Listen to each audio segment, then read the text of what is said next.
As you know, every year I get to introduce and interview somebody very interesting at Dreamforce. Last year it was Bill Clinton, who was an hour late, and we substituted in Stevie Wonder. Do you remember that? Yeah, wasn't that great? It was really, really exciting. And today I can tell you that our guest is on time. It's fantastic. And always a good thing. And I can tell you that he is really one of the great leaders in the industry who I've known for several decades. And his values and our values in this room are tightly aligned. You just saw the video about the 1-1-1 model that we've been talking about here at the conference and for so many years as part of Salesforce.com. 1% of our equity, 1% of our profit, and 1% of our time, integrated philanthropy, that as we become more and more successful, we're able to do more in the world and do more service. And as we talked about that, there was one company that came to us and said, we want to do exactly that. Then when we go public, we also want to do the 1-1-1 model. And that company was Google. And we were so excited about that. And we've seen that very unique set of values we've talked about between Salesforce and Google in regards to the 1-1-1 model, in regards to the focus on cloud computing. We share a common architecture and belief in multi-tenancy, and in shared systems, and in scale, and providing a level of equanimity to our users. And we also have a very unique focus where we're very big believers not just in the cloud, but in mobile and in social. I don't know any company that is more well positioned for the future of cloud, social, and mobile than Google. And that's why we are so fortunate to have a great leader here who's a technology leader, a philanthropic leader, a government leader, an industry leader, and someone who we've looked to now for years to see a vision for our industry. Please welcome Eric Schmidt.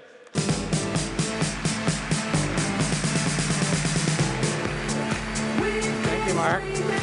Wow, look at this. Thank you. Thank you.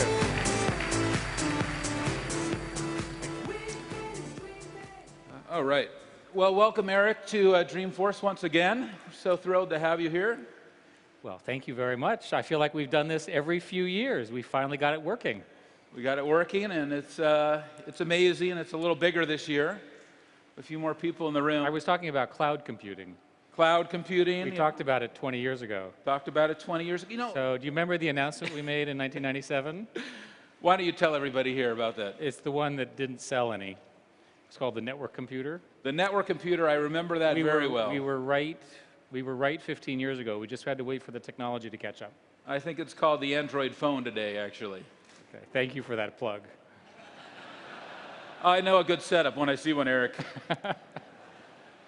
Eric, I want to talk about... Seriously, yeah, I think what is extraordinary is how you have managed with Salesforce to become the company that defines modern future enterprise computing. Had I told them what you were like when we first started hanging out 20 years ago, they'd be surprised. The fact of the matter is that Salesforce now articulates the best vision, I think, for how enterprise will organize themselves. Because you got it right. You rode the technology right, and you rode the wave at exactly the right time. So my congratulations to you and your entire team. Thank you very much. Thank you. Look, I want to... Yeah. Thank you very much. It's obvious. Thank you. I wish I could take credit for it, but honestly I can't, because I really give the credit back, and they already know this, but everyone in this room is the reason that Salesforce is successful, because it's these customers who are the forward thinkers, the ones that are the early adopters, and it's just, I guess, if we do have a gift, it's that we have the ability to listen to them, because they do have the ideas and they've got the visions, and we're fortunate to have a relationship with all of them. No, I agree. But the other thing that changed was that customers can now be a lot more empowered.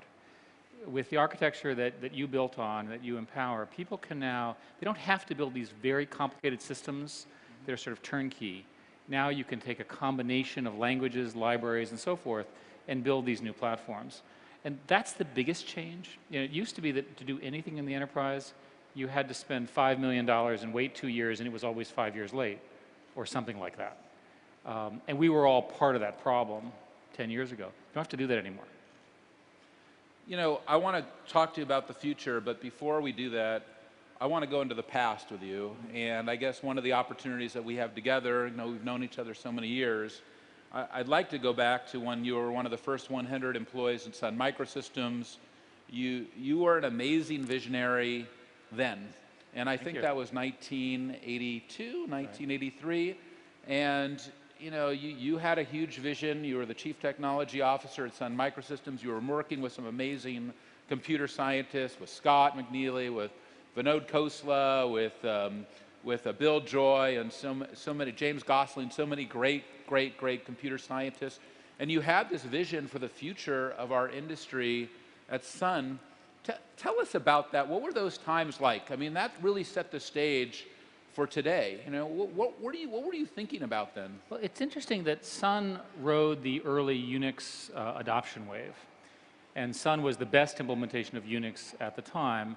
And a lot of computer scientists in the mid to late 80s moved onto that platform. So we had, and remember, these computers cost $30,000 and $35,000, which after inflation would be a lot even more today. Today you can get the same performance for, you know, a few $1,000s. But nevertheless, we had engineering solutions as well as business solutions. And what we did is we sort of tried to imagine a world that was networked. And at the time in the 80s, everybody was operating on 2- and 3-tier computing, which was a recipe for being locked in. You were locked into specific applications protocols, specific security protocols. The systems were relatively inflexible. And by using network computing, which today is thought of as cloud computing, you could break through that. Now, what we didn't have is we didn't have all of the technology that's been invented in the last 10 years. So it's interesting, if you look at our messaging way back then, we were talking about the same problems. People had the same problems in their enterprises. They wanted to cross-integrate across their customers. They wanted to automate things. They wanted flexible systems. The technology had not grown up. So what I think has happened is that we went through a phase which was basic connectivity. Think of that as a first phase, which is remarkable now. You have internet pretty much everywhere. Then you had a sort of connection and publishing phase, which was the early phase of the web. Now you have this applications phase, which is morphing into the personal social phase. Yeah, you know, that's you at the time you saw those amazing workstations at Sun, the server environment. What do you think the most insightful thing was, or what value do you think that Sun delivered to the industry besides the phrase "the network is the computer," that really opened that door for that next level for all of us today? Well, the old Sun people, and I'm sure there are quite a few here in the room. I don't mean to call you old, but we are old. How many people here used to work for Sun Microsystems? Raise your hand. How's that? Yeah, so, we have quite a few around. We essentially invented the open systems model. Up until that, software was expensive, very hard to use, and so forth. And primarily, I think, due to the founders, not to me, the notion of the network as a computer and open systems is that the legacy of Sun essentially can be seen in the way the web works. So if you look, the open web platforms all use the same principles that Sun invented. What's interesting is when you invent something like this, we had to build everything ourselves. And in most cases, we had a one-off before the industry had volume. But at Sun, we typically were unable to translate from the one-off to huge volume. And that set up the fight between Sun and Microsoft, which ultimately, you know, changed the industry. And I should say that along the way, the Java revolution was another part of this. It became clear that the applications languages that were being used were incredibly inflexible and difficult to program in. And so James and Bill Joy and a few others invented what we now know of as Java. The vast majority of powerful applications in enterprises are Java-based today. Well, you mentioned then the kind of the pending competition between Sun and Microsoft and the kind of these different paradigms. You know, how do you reflect back on that now when you saw kind of the emergence of you know, Microsoft's NT server, you know, which and the Windows architecture? Where do you think that came together with Sun? Well, what happens when you're in a successful company is you have a certain kind of arrogance. So it never occurred to me, for example, it's my fault, that that somebody else could build a system that was as powerful as the ones we had that were Solaris-based, which you in fact used in an earlier career, that they could build one cheaper that had similar functionality. And I think one of the most important lessons for business is that there is a clever competitor who can come in and undercut your pricing point with new technology. You need to move forward in both volume and technology points and standardization. At Google, I think we understand that very well because we largely start with the price of free, which makes it difficult to undercut our pricing too much. But I think that this is a fundamental. Would you have cut the hardware business off sooner, focus more on software? Well, at Sun, question was debated a great deal, and the hardest issue was an internal meeting, and I'll still remember this, where we had a big fight because we were looking at the price points of what were Pentium servers, and that we could not get our hardware business cost margins down to compete with the Pentium servers.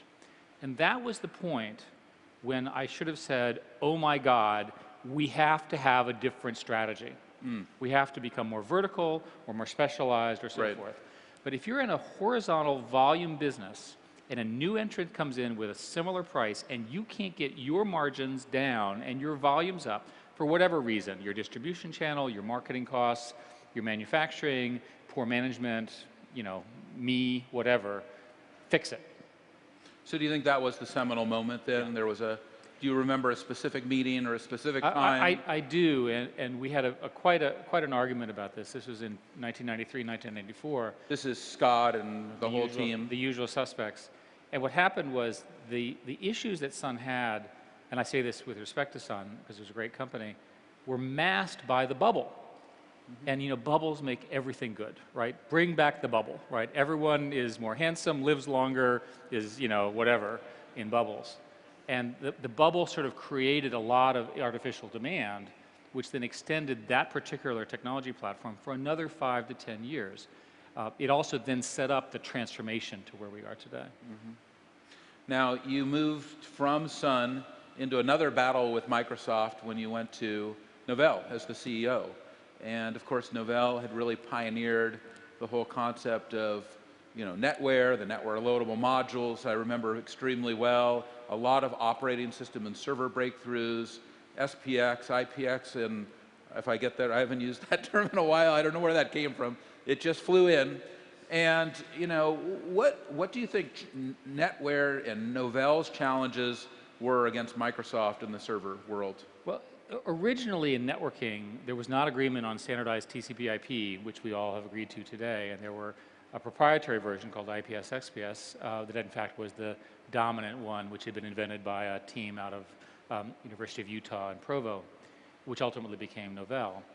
And I assumed that you could build networking devices that would serve as high-speed servers if you just moved over to TCP/IP. Again, my error was in not understanding that the other guys would have significant economies of scale. We also had a few Microsoft bad business tactics and other things to deal with. But again, the technology consolidated around a new platform and you had to move quickly. So again, the lesson to be learned over and over again as tech is it moves, and if you don't move to it very quickly, it's very hard to get back on the race. Now, you had a great opportunity when you left Novell. You became the CEO, obviously, of Google. And it was a young company at the time. It was really just a few employees, and Larry and Sergey. What did you see at that time? What was the most exciting part of Google for you when you became the CEO? Well, I went to Google not understanding very much about Google, but liking the people. And I think I'm old enough now to say to all of you that life is short and you should spend the time working with people you enjoy. And I found at Google, frankly, people, right? You should. And you know, I spent some time with the Salesforce teams, and they have your sort of fun. You know, it's a fun place to work. And maybe that probably translates into business productivity as well. But it's just good life productivity. So in my case, that was in fact the filter that I applied. I had done enough of the other kinds of models. And what I liked about Google was there was a sense of everything was possible. That every new idea was possible, that there was in fact an architectural change that had been brought around by the development of these new algorithms. And Google also has, and is still today, run in a largely decentralized way. And in our world, it's roughly true that the superstars are these creative computer scientists who can invent these new platforms. And somehow they're able to get these teams together and do this very quickly and sort of change the world. There are other companies that operate that have these sorts of people. Apple is an obvious example and so forth. And Google is particularly well decentralized, so it meant a surprise every few hours, mostly positive surprises. So when you look back at that and you went into Google and you saw that high level of decentralization, but high level of innovation, how did that compare to what you were doing at Sun? Because you were also creating a lot of innovation, a lot of transformation. Again, I had been trained in the classic microcomputer model where you have 2 to 3 year time frames, you have development cycles and so forth, and everybody's very predictable. The web's not like that. And you're much better off if you organize your system around a continuous iteration model. And we now have language for this, but a decade ago we couldn't even talk about it. And the idea basically is these new systems are so flexible, you just make them better every day. And that goes against all of the classic engineering management, engineering planning. It's the way CIOs have been trained for a decade. I think, especially here with folks here who are using Salesforce and all of the other sort of services, just run faster. Just figure out a way to release a new version of your software every day, right? Without breaking anything. It's hard, but it can be done. Furthermore, there are new collaborative software development tools that allow you to dynamically develop and test in an iterative model, so you can really do this. Once you've mastered that, do it globally. And when you've done all of that, you've got a world-class software development organization. And the tools are good enough now that you can operate that way. Yeah, it's really an amazing shift we've seen in software development, including the agile development methodologies and Scrum teams, and the way not just the technology organization, but the human organization. But there's something else amazing happened at Google, because when you see the competition at Sun with Microsoft and Novell at Microsoft, this time at Google you really cleaned Microsoft's clock. So what do you think Google did so well to really keep Microsoft at bay, first at search and now in so many other areas, including mobile? It's hard for incumbents to move to the new model. And in Microsoft's case, they couldn't quite move as quickly. Clayton Christensen is actually here, so. Yeah, so, and of course he's the pioneer in this idea. And there are many reasons why people don't make that transition. One is just knowledge, another is resources, and another one has to do with this commitment to keeping customers happy. You have to, on the one hand, you want to keep all your customers happy. You never want to lose a customer. On the other hand, you've got to make it to this new model. So you're always sort of stuck in this. Now, if you follow the model I'm describing, where you're continuously iterating, that model works. But if you have these classic and relatively hard designed platforms that Microsoft has had, very difficult for them to make that model. In our case, we had the benefit also, I think, that because we understood the value of these computer scientists and we understood the value of the data centers, we had the best data centers at the time. We had the most interesting places to work. And so we were able to get sort of the best talent. And I think that helped define the era for us. Search is a very, very hard problem. You think it's relatively straightforward. We'll take all this information, we'll sort of rank it, we'll do some little computation. Do it with 1 billion items, and then do it with 100 billion items, and do it when 1% of those are changing every few minutes. Computationally, that's one of the hardest problems in computing. I think and we were able to sort of break through that. What's interesting about the enterprise is there's always a presumption that the enterprise stuff is different somehow. I would argue that the scale of what enterprises are doing now is so interesting from a computational perspective that the best computer scientists should be working on these problems too. I'll give you an example. Google Apps, which we have partnered on for, 5 years since we did that deal? It's gone very, very well. Has 40 million users. We add something like 5,000 firms a day to the system, and the level of cross-connectivity is very, very high. Now add the social component, which you're leading in, and imagine that every one of those users is click, click, connect, talk, post, off they go.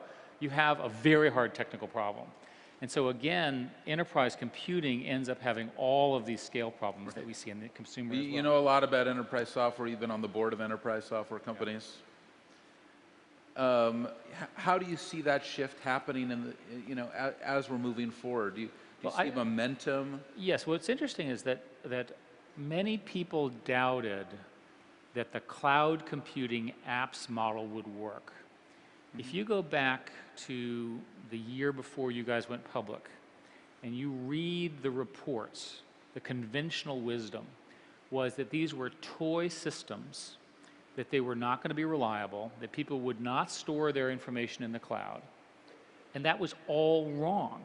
So what you learn is you read all the conventional wisdom and think about it. Now think about what's really going on here. Wouldn't it be better to have a professional who's operating at absolute scale with a very strong incentive to keep you happy, right, from a security perspective, and trust them to move, again, they have to be good, which again, you guys are. It actually works. So I think the most important message is that entire generation of sort of PC application software where you charged a whole bundle per desktop. And remember, these were PCs, as you were locked into the architecture, was called client-server computing or three-tier computing, charged by the desktop and so forth, has largely been wiped out by this new model, of which I think you guys are really the leader in. And that bodes very, very well, because that says that as your infrastructure gets established, a whole new generation of companies who will eventually compete with you all, by the way, so it's always the issue, they're going to come in and sort of on top of this data architecture that you're building, and they'll build new systems that are only imaginable today. I was thinking about it.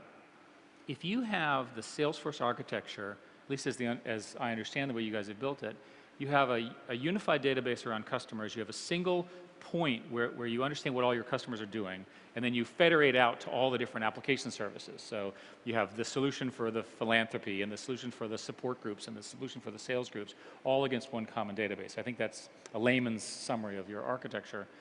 Out of that, now put on top of it knowledge engineering, where we can go and look at what people are doing, and with modern computer science, we can tell you things like we can predict when you're going to have a traffic jam. We can predict when you're going to have a next problem. That's the next generation of apps that are going to be built on top of this. It would not have been possible in the old architecture because the data was too scattered.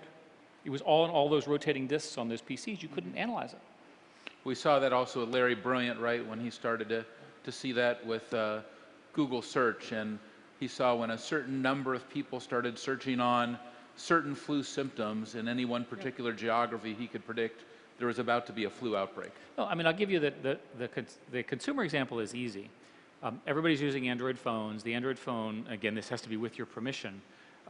We have a product that will do this. You basically allow it to report your position. So we can aggregate that information anonymously, and then we can tell you real time what's happening in traffic, okay? Now, are there business analogs of that? Well, of course there are. As a business person, you want to be able to predict your inventory, your sales cycles. You want to predict all of the things that are going on. In marketing, you want to understand when people are coming to your website. All of this can be computed now and predicted. And computers are particularly good at now noticing exceptions. So they'll watch and they'll say, at noon on Wednesday, there was a peak that's never occurred before. Maybe you should figure out. These alert models are also, I think, coming into play, and that'll transform the way businesses work. I mean, you think it's real time now, it's really going to be real time when we can go over all that data and calculate that information. Yeah, now you're jumping quickly into the future, which is very exciting, but before you do that, I just want to stay with Google, and I want to ask you about the shift. Google made an incredible shift from Google Search, obviously Google Apps, Google Labs, lots of interesting applications, but also Android. Android has been a huge success, a huge market share gainer. You had the opportunity of also witnessing that at Apple. You were on the board there for many years as well. Yes, I was on the board until I couldn't stay on the board anymore. The Android story is in many ways, it's interesting you asked. You've been on the board of a lot of amazing companies. You were on the board of Siebel, which was an old enterprise software company I heard about. Yes. Let's not bring that up. But you did very well. Let's talk about Android. When we were working on Unix in the 1980s, I wasn't clever enough to think of a strategy that would maintain fragmentation, that is, avoid fragmentation, but allow for open platforms. The team that has done Android has a pretty good model for that. What they do is although Android is open source and you can do anything you want to it, if you want to sort of use the brand and so forth, you have to be able to run the application store. That's the requirement. And that's such a powerful incentive that it keeps all the people who would otherwise go one way and the other and fragment Android together. So rather than using a contract, which is the old, if I could say, Microsoft model, or a no contract and hope for the best, which was an Eric optimist model, now we have a pretty strong carrot and stick model where the people who really want the benefit of the platform have a high incentive to maintain API compatibility. So on the one hand, the licensees feel like they have a choice, and they really can, but they also have a high incentive to stay within this boundary of compatibility. And I think that's, in many ways, the legacy of Sun. That these ideas were pioneered by Sun, but not fully implemented at Sun. We weren't smart enough to see this kind of an approach, or maybe it wasn't available to us. And I think that if you look at Android today... Well, not all of the pieces were there, right? Yeah. I mean, one of the great things that we've seen was HTML and the web browser. Sure. Sun didn't have that. We were still in the motif world and all these kind of proprietary interfaces. That made Sun so, it made it too much its own box. Wouldn't you say that that was a And HTML5 is sort of the next leveler of the frame. Give you the numbers in Android. Android has about 550,000 phones are activated a day. So that's 500,000 phones per day. You can do the math. That number has grown in 4 months, doubled in 4 to 5 months. So if that continues, it'll fill the planet, right, at that compound growth rate. So obviously it'll slow at some point. So there's a hunger for a multi-platform, multi-vendor, highly competitive hardware platform, which is what Android essentially enables, with there are more than 400 vendors of one kind or another, more than phone models today in the market, and many, many coming. We have a new operating system internally known as Ice Cream Sandwich for some reason, which is being released in October, November, which everybody's very excited about, with even more of these. And I was thinking with this group that part of the reason that you'll want to continue this transition to cloud computing is that your internal customers are all using mobile devices, and they want all that power on their mobile device, and they can't get it with the old system. They have to use the new cloud computing system, which incentivizes everybody to move to an HTML5 platform for that reason. Did you ever think in your lifetime you would see Apple dominating the industry again and just crushing Microsoft by market cap and market share and the birth of these new platforms like the iPad? No, and I think it's worth saying that what Steve has done at Apple is it's certainly the best performance of a CEO in the world in 50 years and maybe in 100 years. Because not only did he do this once, he did this twice. It's truly extraordinary.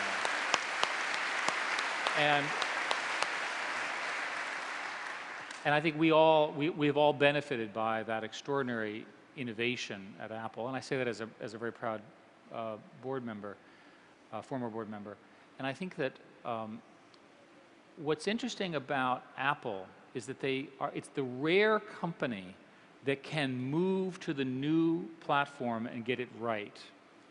And the lesson to all of us is that there's going to be an opportunity for each of us to do that in our business at some point. Now, I would certainly not be able to do it as well as he did and as they did, but it's possible to sort of model that and say, okay, what's that new brilliant thing that if I could just do my own startup and I didn't have all this history and so forth, what would it be? Then figure out a way to take the current company and get it there. It's important as a leader of your company to love the company you're in. So you don't want to spend your time saying, oh, I hate my company. Well, that's terrible leadership. What you want to do is figure out a way to lead it into this new platform. Well, why do you think Steve Ballmer has struggled so much? Obviously, they had they tried to make Windows Mobile. They tried to have this Windows everywhere philosophy and move all the Windows apps onto the phones and the tablets, and they all imploded. Where did Steve really? Where do the two Steves differ in their philosophy? They've both been in the industry approximately the same amount of time. Well, there's differences in ability, but but let's not talk about the people. Let's talk about. Let's not. Let's talk about the. But if you would go back and talk about the people, what would you say? No, I'm going to. No, I'm going to talk about. I'm going to talk about the corporations. The corporations, I mean. Yes, we're going to talk about the corporations. Of course. Microsoft was built around a model of control and licensing, and did a brilliant job of making sure that the hardware guys did not innovate around them. And they did that with a hammer and a... They had to do that, right? Well, the control gave them some level of standardization. This was their view at the time. And they did not organize around the consumer, they organized around the industry structure. And I think Apple proves that if you organize around the consumer, the rest of it will follow. And that's something that I did not understand until Google, because Google sort of runs in a similar way. Try to figure out how to solve the consumer problem, and then the revenue will show up. How do you think that impacts the culture? How do you think that those two philosophies between Apple and Microsoft impacted their culture?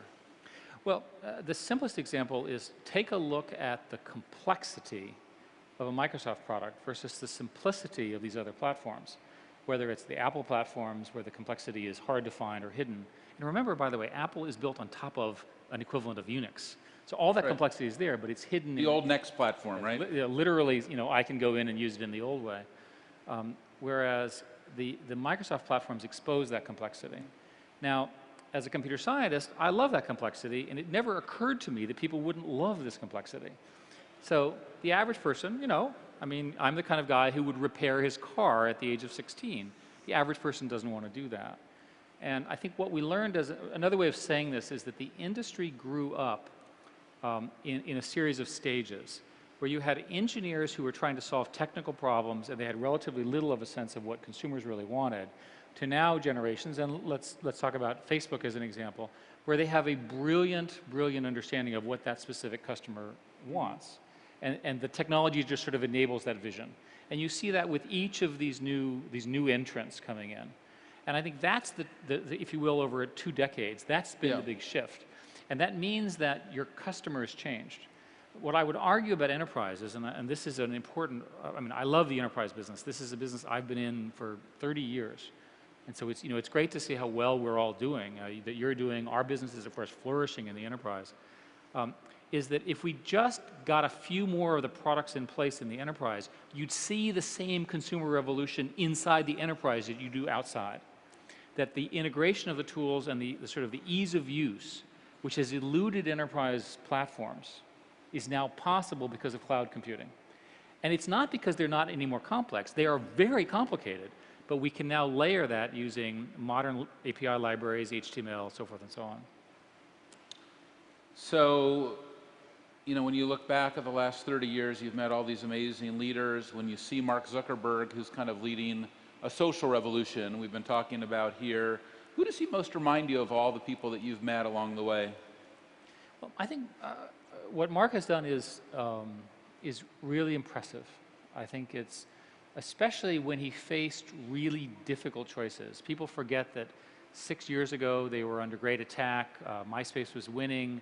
They had an offer to be purchased from, I think, Yahoo at the time.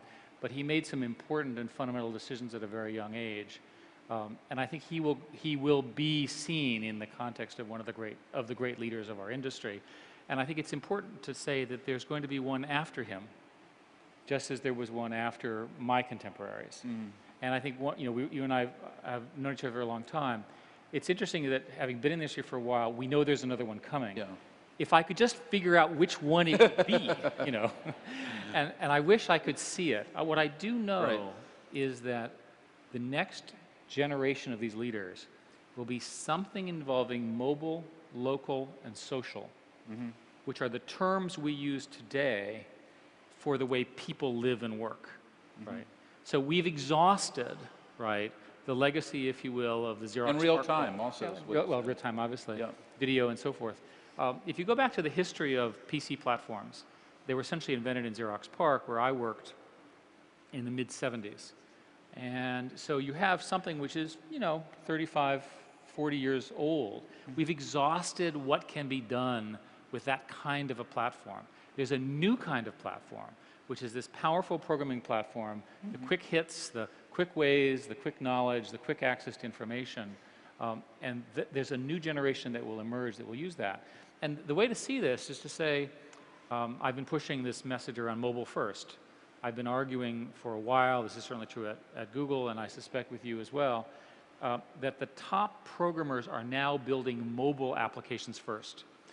Now, it used to be that a mobile application was always the stepchild. It was not a very interesting one, but now the mobile application is the more interesting of the two for a developer because it has location, it has real time, it has presence. You can deal immediately with the consumer. So it's every reason to believe that this next generation of programmers coming out on these platforms will build mobile applications first, and that the best programmers, the best talent, the best vendors will offer mobile services. You, of course, have a significant mobile presence now already, and that the next generation of such startups will be based on that. So let's go back, again to the past before we jump into the future, because that's your natural tendency, which is fantastic and what I love talking to you. When you look at these great leaders of our industry, which one do you go back on and have the fondest feelings for? I don't know how many of them you've met personally, whether it was Thomas Watson Jr. and Ken Olsen and we obviously Bill Gates you've known for many years, and obviously Larry and Sergey you have such a great relationship with, and Mark and Steve Jobs, and where do you see that? Where do you see the essence of our industry held today, or in the past, and how do you see it brought forward? What's interesting about the leaders that you described is that each of them is both a technical visionary, a business visionary, and very hard driving. They work incredibly hard. It's the old, Edison quote, that genius is 90% perspiration and 10% inspiration. But in every case, these are people who woke up and they're going to do this like it or not. So sort of one of the pieces of advice I would offer is that when you can find someone, find a young person, and you can just sense that when they wake up in the morning, they're going to do this with you or without you. You're only going to help them. If they're smart and capable, get behind them. Provide them the mentorship, provide them the help, provide them the environment. Give them the support, because they're often young and don't really know how to do things, and they will change the world. Is that how you felt when you met Larry and Sergey the first time? Very much so, and it's obvious. And I think that's a pretty good model, again, for life. We were talking earlier about work with smart people. The kind of people I'm describing do exist, and it's interesting, they exist in every period. You mentioned that you interviewed President Clinton last year. When he was in his late 20s, he was a similar force, right?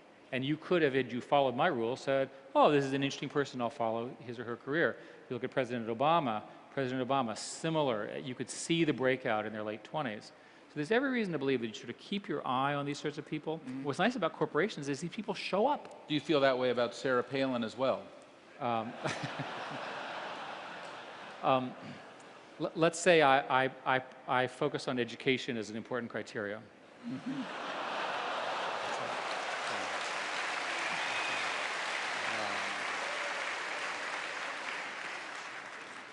You've had a lot of experiences with President Obama. You've been able to advise him in many levels.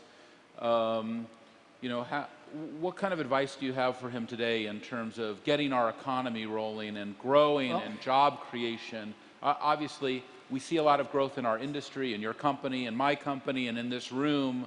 But I know as I travel the country and meet with many leaders of different industries, they're looking for growth and they're looking for job creation. How do you advise the president in that direction? So in my new job, now that I'm executive chairman, I have more time to work on this, and it's pretty disturbing what we're seeing. And it goes something like this. We always assumed that with access to information, globalization, bringing the middle class from the third world, that everyone would prosper. But instead what we're seeing is the Western world with high debt levels and relatively low growth, with some exceptions. Exceptions would be Germany, which made some very strategic decisions a few years ago. People don't know this, by the way, but the union-led structure of labor force in Germany 3 years ago took a significant pay cut to keep their wages competitive in preparation for the emergence of their role. And of course, they do a great engineering job. Our industry, right, which again, we're in our own little bubble, and we sort of understand this. But an awful lot of these awful lot of people are not in such industries, and they're not seeing the benefits of globalization. There are many thoughts as to how this can be fixed. Unfortunately, I think all of them are long-term.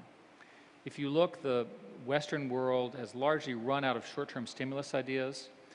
The simplest, if you look in the U.S., you have a problem with the housing bubble and the debt workout.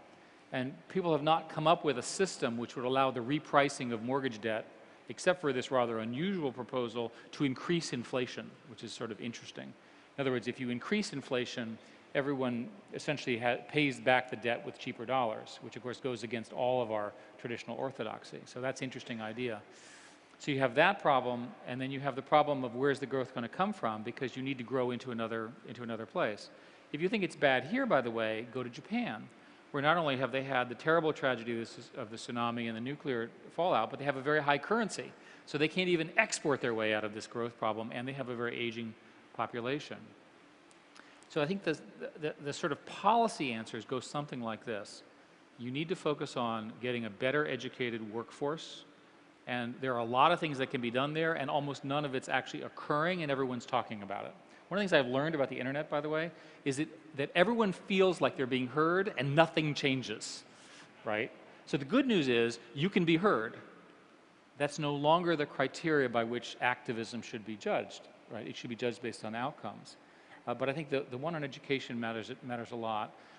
With the White House, I worked on a proposal around advanced manufacturing. Could we bring manufacturing jobs back to the US? There's some evidence that with some industrial policy, which is a bad word, and some additional focus on this, we could build some industries around biotech, new materials, and so forth that would be high wages. But until we can come up with a jobs program that generates real jobs growth in the private sector, we're going to be in this. And unfortunately, I think it's going to be for some years. In one of my best experiences this year, I took delivery of a new American product, which is a Chevy Volt. I don't know if you've seen it. I have. They're wonderful cars. It's a great car. I haven't put a drop of gas into it since I got it. I don't think it has a gas tank. Yeah, it does. Yeah. It has the little booster car. Let me tell you how it works. It's got a battery. Yeah. And you can drive it for 40 miles, and if the battery runs out, it's got an engine and a gas tank that will go another 300 miles. Turns into a hybrid, basically, at that point. And it's the Nissan Leaf you're thinking about, which is only electric. So the thing about this car, about the Chevy Volt, and I love it, and I mean, it's great. As I said, I haven't put a drop of gas into it. I've had no maintenance issues. I love driving an electric car because I feel like I'm in the future, which is something that I love. And I always think about, if we can design the Chevy Volt here and the battery technology, and if we can build it here in the United States, why can't we build an iPad here? Why can't we build a tablet here, a phone here? Why don't we have more domestic manufacturing?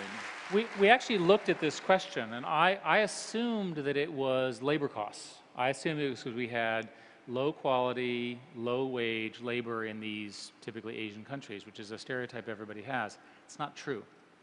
If you look at the global multinationals who manufacture, they have plants, they'll have 20 plants in 20 different countries, and then they'll rate the quality as produced by the plants. And I'm sorry to say that the quality produced in the US plants is not as high as the quality as measured in terms of reliability, robustness, and so forth as it is in these other plants. No one is quite sure why, but it's thought that perhaps it has to do with the workers are better educated or other management techniques. Yeah. So the 14-year-olds that are building the iPads in China are better educated than our workforce? I'm just telling you what the result is. And the fact of the matter is we need to address this. So as best I think it's an amazing thing. I mean, it seems like it's a consciousness shift where we just can't, we don't build stuff here, and that's the way it is. America needs to be a manufacturer. We have to. We have companies here who are world-class manufacturers in your markets. There are examples in America. There are not enough of them. And it's easy to blame unions, high cost, pensions, whatever. At the end of the day, our American businesses need to be globally competitive for US manufactured products. We have to find a way to get the quality up and the cost competitive, so forth. And remember, we have the benefit of a cheap dollar. which is a consequence of our current Fed policy, it should be possible to do this. Again, what other to industries be clear, do you think we need to rebirth? And manufacturing is one. What other ones? Manufacturing is actually a huge problem. Manufacturing, there are fewer people involved in manufacturing in America than there are in healthcare. And so your child, or future child, if you don't have children right now, is likely to be a healthcare worker. And it's very, very difficult to reverse these trends, but we have no choice. Without a manufacturing base, America will not be able to afford the kind of global role that we see for ourselves, whether it's our global military role, our global political role, our global economic power. What other areas would you double down right now in terms of industry and job creation in the United States? Well, our largest export industries are essentially aviation, Hollywood, financial services and innovation, see how well that worked, IT, and some other export things like that. If you look at job creation in America, it's done by two groups: large global multinationals, which are headquartered in America, which have global footprints. Both our companies are examples of this, but there are many other good ones, where essentially the globalization provides the majority of the profits, because you have the fixed costs in the US, and you get most of your profits overseas. And by the way, those dollars sit overseas because we're not allowed to bring them back because of punitive tax policies, which is a side point. And the other part of growth that comes is from small businesses that are growing quickly. So the government, so you're asking about advice to President Obama. The government has a lot that it can do around job creation. And so if I were in that kind of a role, and it's easy to criticize the president, but remember, he has a hostile Congress, at least from the political perspective, that he has to deal with, and most divided governments are like that. So ignoring the political questions, what's the right policy answer? It's figure out a way to have every arm of government do everything it can to get people to have jobs. We are on our way in America, and I want to emphasize this, to having a generation of people who will never have jobs. The unemployment of youth, 15 to 22, is about 22% in America today. Many of those people are as they come out of college, it does not look like they're going to have jobs. People of our age group seem to be keeping the jobs. This is not healthy. It's not good. It ultimately leads to societal issues, higher costs, and so forth and so on. Europe has a similar problem, by the way. So we have to figure out a way to get our jobs problem in America fixed. Jobs are created by the private sector, and government policies have huge influences on this. Now, the president next week is announcing a jobs program and a set of prescriptions. We'll see how well those are attractive. And you're working actually on a book right now, right? And actually a fairly sophisticated subject, not about technology, right?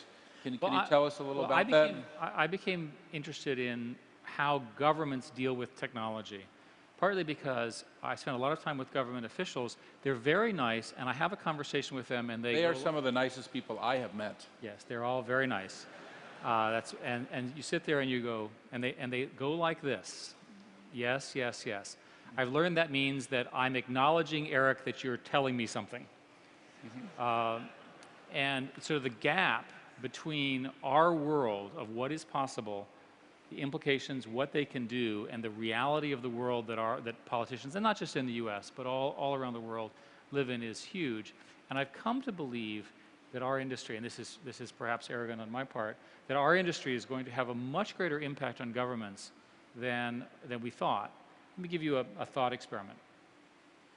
Imagine that you are you're in a repressive a repressive country, and it's difficult for you to have free speech and so forth.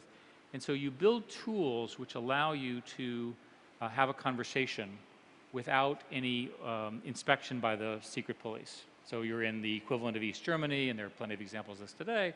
You build all these tools. You can have private conversations. You can have your meetings and so forth and so on. One of the observations is that when you build all those tools, those are exactly the same tools that a terrorist would use in a democracy to take down that democracy. So we as an industry have a problem in trying to understand what is our role, how do we promote open systems. Obviously, we don't want to promote terrorism. I also believe that our industry has many kind of biases. So the open bias, the communicative bias that exists in many of the social services today comes up as a big surprise to governments. And so in looking at governments that assume the Western world, the US, are largely democracies, pretty well run and so forth. And then you have the other choice, which is centralized command and control non-democracies, China being an example. China's going to figure out some way to oppress this freedom. They're working hard on it.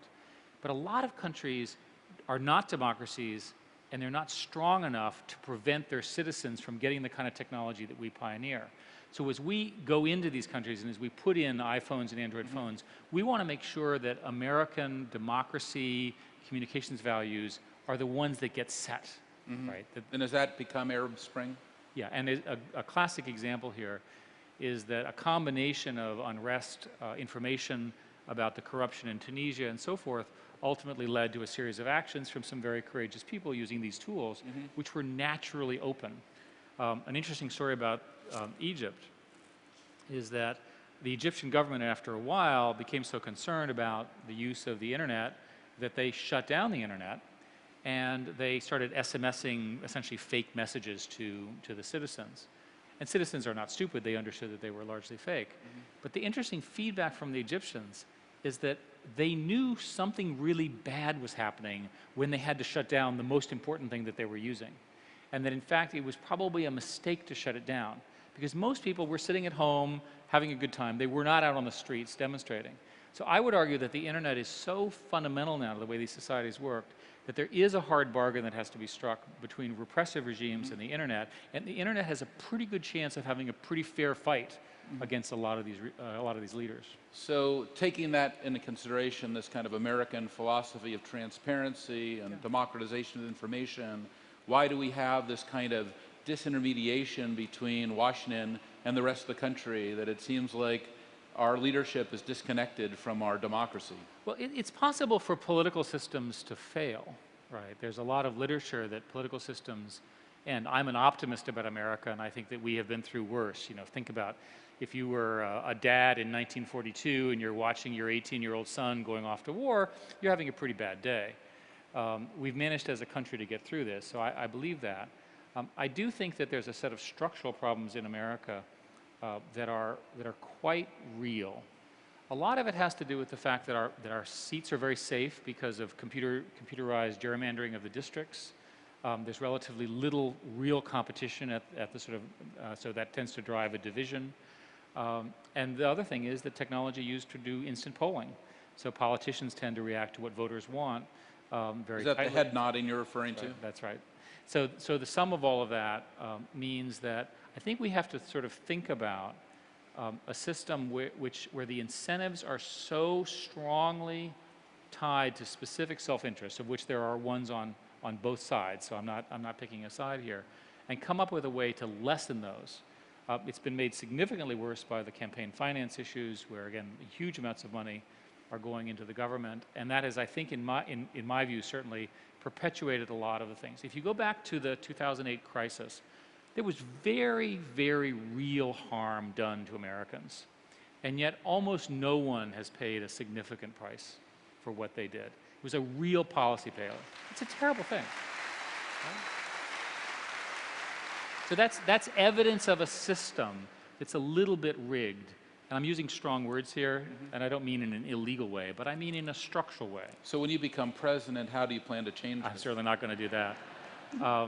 The most important, if you look in California, we just did a ballot measure, which is actually going to cause us to have primaries at the state and federal level, where there really will be the two most popular candidates will run off in the November elections.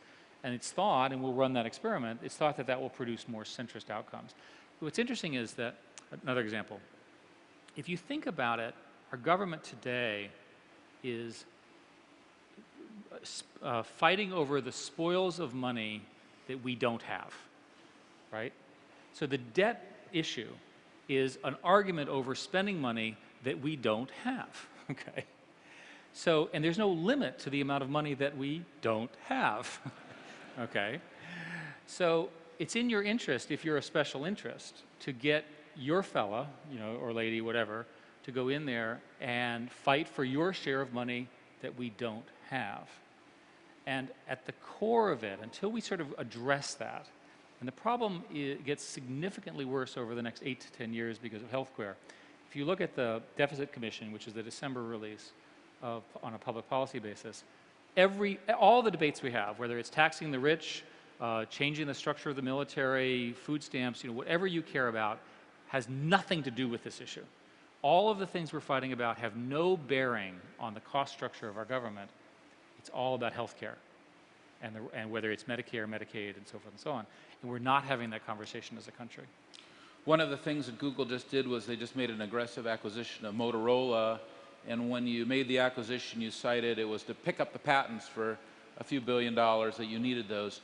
When you look at the patent system in our industry, does it need to change when a company has to make an acquisition for patents? Well, the good news is we did it for more than just the patents.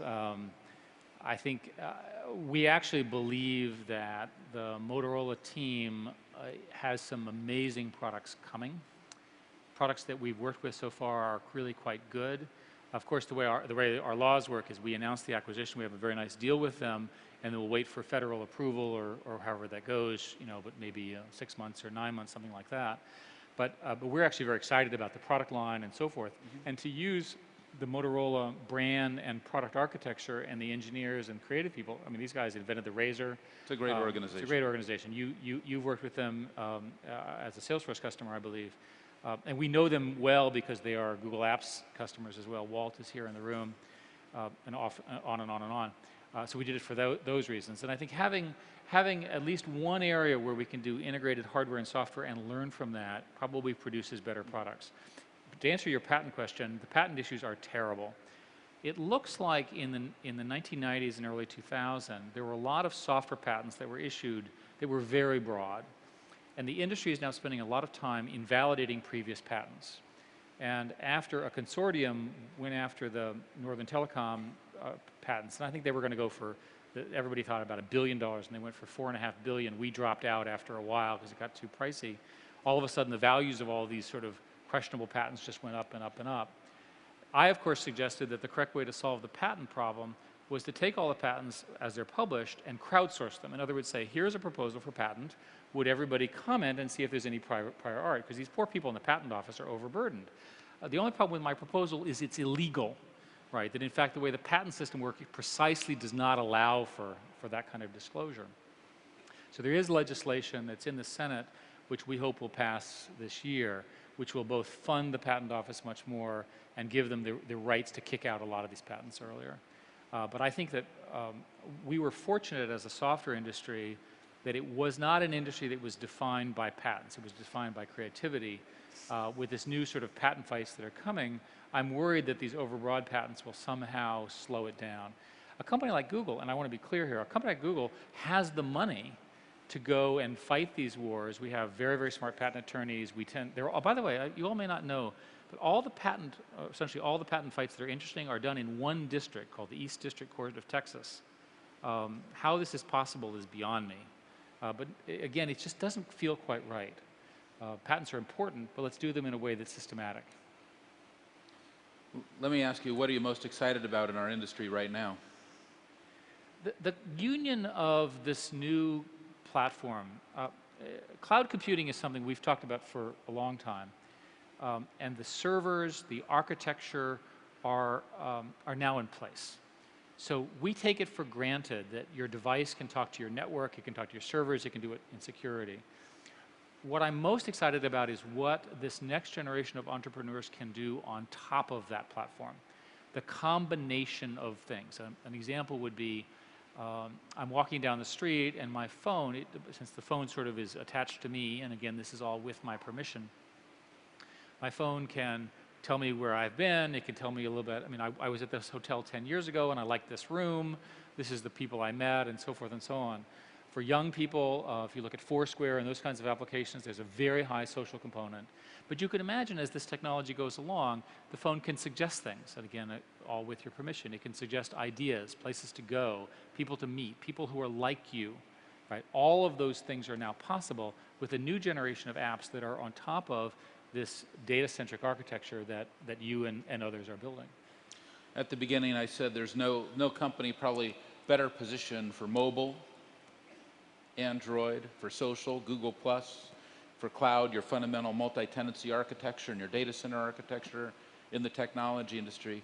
When you look back now at, a decade at Google, what would you say that the seminal decision was that now has aligned up in this perfect storm today for the company? Well, successful companies are a set of things. So Google was and is this remarkable technical platform. It also was a new way of doing advertising, ROI-based advertising. And if you go back to your career and look at what you've done at Salesforce, what you did at Oracle, what I did at these other jobs, they all had the property that you had an interesting platform that the technologists saw, and you also had a monetization model. The next generation of that is going to be applications monetization, web services monetization, the way these developers, this new generation can make money. Because ultimately, if they want to be very successful, there has to be revenue coming in to focus everything. So I think for me, the fact that we were able to combine those was both the hardest thing, but also the most powerful thing. Because when the two work together, it happens very, very quickly. One of the reasons to think that this is possible now is that it's possible now for a small engineering team to have a global success within a few weeks. Look at typical example, Angry Birds, right? Here's a game we sort of took off. Now all of a sudden it's revolutionary product. Yeah, revolutionary product. It's an example of one of these things. There are plenty of these. They're right in front of us. This was not possible before. It's because of the sum of the architectures that we're describing. It's very exciting. It's an exciting time. Please thank Eric Schmidt. Thank you all. Well done. Thank you. Eric Schmidt, thank you very much. Thank you. Thank you, everybody.